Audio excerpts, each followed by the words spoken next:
Yes. This is Errol Spence Jr. You're watching True School Sports. All right. It's personal between me and you, and I'm going to do you some serious harm, you big stiff idiot. The untouchable True School Sports Empire proudly presents something the boxing games are missing. Hey, what's going on? It's your boy BT, and I came here to talk some boxing with the thousands of True School Sports subscribers. All right, so I wanted to give my take on a very hot topic in boxing right now that has a lot of people talking, has a lot of people that went into witness protection coming straight out the woodwork, and that's the subject of Errol Spence Jr. activating his rematch clause. Now, this shouldn't really come as a surprise to anybody because there was that scene in the Showtime All Access where Errol Spence Jr. was in the locker room and he tells his son that he's going to do it again and he's going to make the fight happen again and activate the rematch clause. So he did what he said he was going to do in the All Access.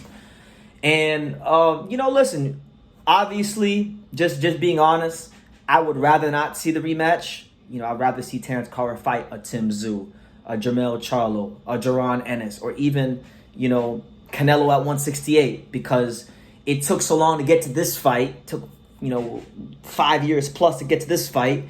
And I barely wanted to see the first fight because of how long it took to get to this fight. And I always knew what the outcome was going to be.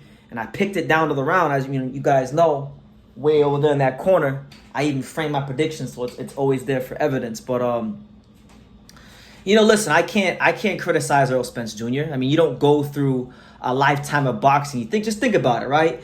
You don't go through a lifetime of boxing when you pick up the gloves and then when you're a kid, you pick up the gloves, you learn how to box, you go through the amateur system, you pay all these money to go to all these amateur tournaments, you go to the Olympic trials, you go to the Olympics, then you turn pro, then you become a prospect, then a contender, then you win the world title from Kell Brook.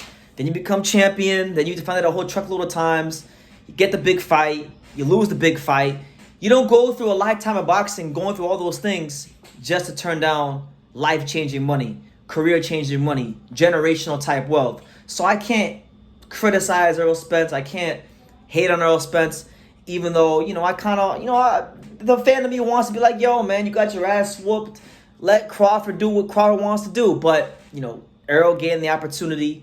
They agreed to this, so you gotta honor your agreements and your contracts in the sport of boxing. But as far as I'm concerned, look, when I look at Errol Spence, and I said this when I was on. By the way, shout out to my boy Sean Tatel. For those that don't know, me and Sean Tatel have started a little podcast series on Fight Hype. It's called Fight Take. It's the first take of boxing. So me and Sean will be there talking boxing every week. So we did our first episode last night. Go check it out on Fight Hype if you haven't already. But I said this on there.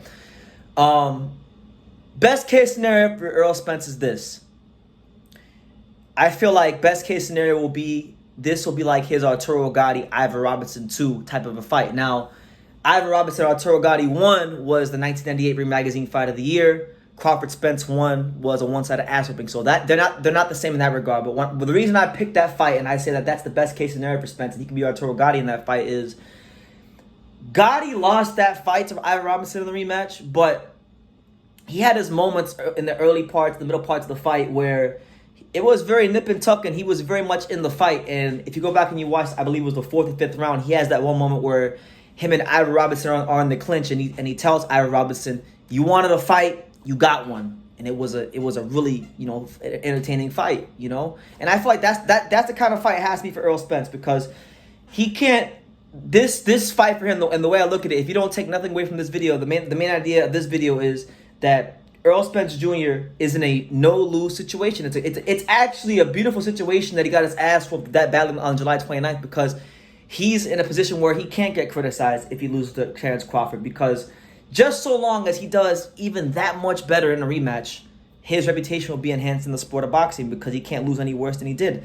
And the fact that he's taking the rematch clause, he's got a core fan base, Errol Spence, and they wanted to win his protection for the last month or so, but they've come out on social media over the last day or so and they say that they're going to get it back in blood. They're going to beat Terence Crawford, right? So his core fan base, they can always spin the narrative of Errol Spence was a true warrior. He did better in the rematch. He fought his heart out, and he'll get his respect from his very large fan base. So there's that.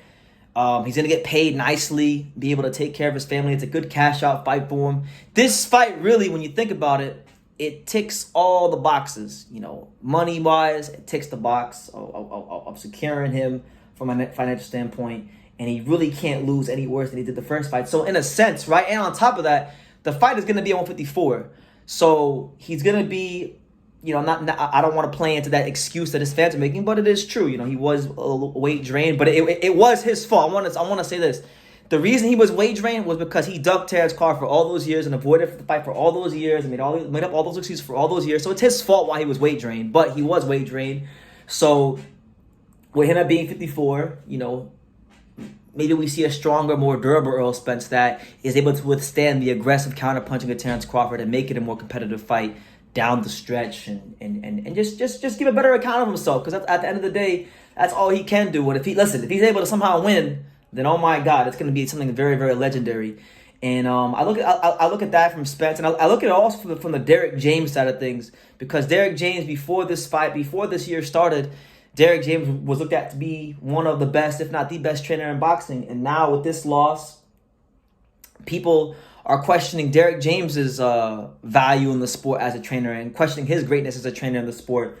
And this is a chance for him to once again show his greatness to the world as a coach and see what kind of adjustments he makes when they go to game plan and they go to the lab and they try to figure out how they can take the O of Terence Bud Crawford. Now, it's interesting because Derrick James has some interesting philosophies when it comes to boxing, some which I don't agree with. Like, he's got this philosophy where I like the fact that he's very much about fundamentals, but I've heard him say before that, like, he doesn't believe in, you know, really head movement, more so like hand positioning and, you know, catching the punches and not wasting energy, which to a degree is good, but I do think sometimes you're going to have to move your head, because when you get someone like a Crawford who has a lot of dexterity and flexibility with his punches and is very versatile, you can't just have your hands here and keep your head on the center line, you know?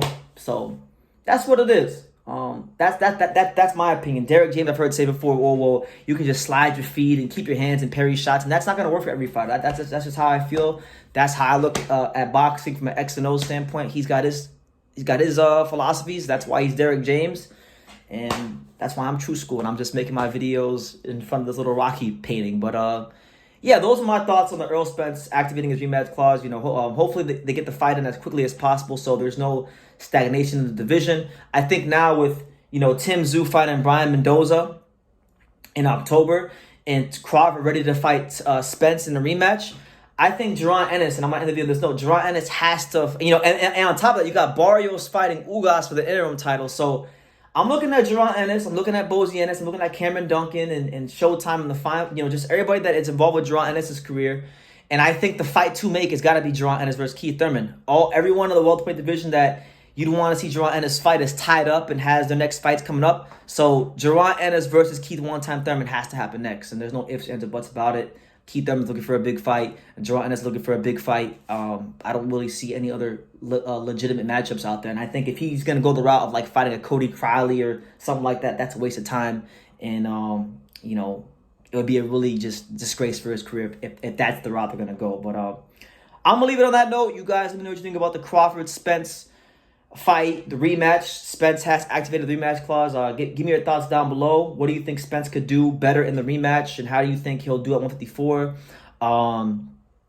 You know, leave your comments down below. Make sure you guys subscribe, because I'm closing on 70,000 subscribers. I think I'm like 15 or 16 subscribers away from 70,000. So I'm really excited about hitting that mark soon, and really just appreciating all the support and all the kind words I've been getting over the year.